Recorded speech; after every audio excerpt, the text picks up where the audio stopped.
All right, let's talk about small talk. Today, we're going to decode the whole thing. We're breaking down a super simple conversation into an easy step-by-step guide. It's all about helping you, especially if you're learning English, feel totally confident when you chat. So let's jump right in. Okay, be honest. Does the whole idea of small talk, especially in English, feel like a huge challenge? Does your heart start pounding just thinking about it? Look, you are so not alone. So many people feel that way. But here's the good news. It's not some magic talent. It's a skill, and you can absolutely learn it. And today, we're going to show you exactly how.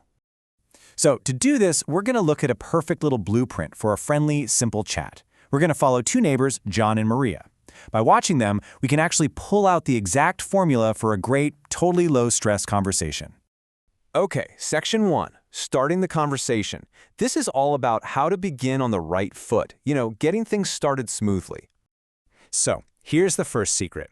A good start almost always follows 3 super simple, predictable steps. First, you greet them cheerfully. Second, you ask how they're doing. And third, you answer their question and then ask it right back. It's like a little dance. Once you get this rhythm down, you can use it every single time. Let's watch John do this. He says, "Good morning, Maria." Then he answers her, "I'm fine, thank you." But here's the crucial part. He doesn't stop there. He immediately asks back, "How are you?" See? He hits all 3 steps. It's perfect. Now, did you catch the tiny difference in how they answered? John says, "I'm fine, thank you," which is just a little more on the formal side. Maria goes with, "I'm good, thanks," which is way more casual and super common these days. The thing is, both are 100% correct. It really just depends on who you're talking to. Okay, so you've done the "how are you" exchange. This is where the conversation can just die, right? That awkward silence. The secret to keeping it going is to throw in a simple follow-up question. It's how you show you're actually interested. And look what Maria does. She asks, "Did you sleep well last night?" And after John answers, she comes back with this little gem. "What about you?" That phrase, "what about you," is golden. It's the perfect way to pass the conversation back and forth, like a game of catch. All right, section 2, discussing daily plans. So, greetings are done. Now what? The absolute safest, easiest topic you can jump into is daily plans. I mean, it's something everyone has, right? It's the perfect common ground. So Maria just asks, "Are you going to work now?" And John gives a simple answer. "Yes, I am. I start at 9 o'clock. And that's really the heart of small talk, isn't it? Just finding that common ground in everyday stuff. So if we lay it out, it's super simple. John is off to work. Maria's heading to the supermarket. These are things pretty much everyone does. And because they're so relatable, they're perfect, easy topics for a quick chat. Now here's a pro tip. Notice how Maria doesn't just say, "I'm going to the supermarket." She adds a few little details. She needs bread, milk, and some fruit. Why does this matter? Well, those little specifics make the whole thing feel more real, and they give the other person, in this case John, something to grab onto. Okay, section 3, keeping the conversation going. Now this is where a lot of us get stuck. How do you keep talking? Or how do you switch topics without it being weird? Let's check out a couple of great techniques.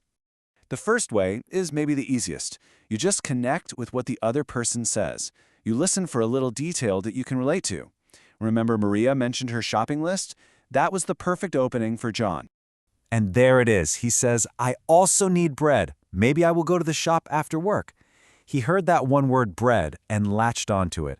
It's such a simple move, but it's so powerful. It instantly creates a shared experience and shows you're really listening. But what if you can't find a connection? Or maybe you just want to talk about something totally different. Well, for that, you need a special kind of transition phrase. And that phrase is, "by the way." Seriously, this little phrase is like your conversational secret weapon. It's a super polite, super clear way to signal, "Hey, I'm about to change the subject." It's so useful. Let's see how Maria uses it. And she does it perfectly. "By the way, did you see the new family in our building? See? The chat about shopping was pretty much over, so she just smoothly pivots to a whole new topic, a flawless move." All right, our final section, making a graceful exit. This is just as important as starting. You can't just turn and walk away, right? Knowing how to end the chat politely leaves a really good impression. And guess what?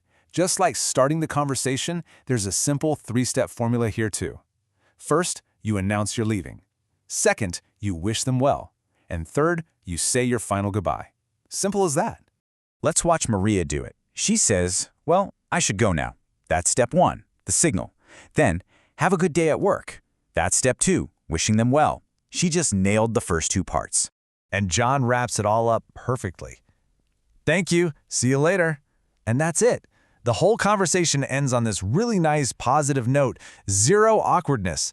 So let's recap the whole thing. Here's your 4-stage guide. 1. Start the conversation. 2. Discuss daily plans. 3. Keep it going. And 4. Make a graceful exit.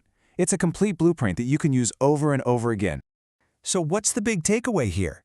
Try to stop thinking of small talk as a test you have to pass. Instead, think of it as an opportunity. Every little chat is a chance to make a connection. So the next time you get a chance, just try it. After all, what if that next small talk you have is the start of a great friendship?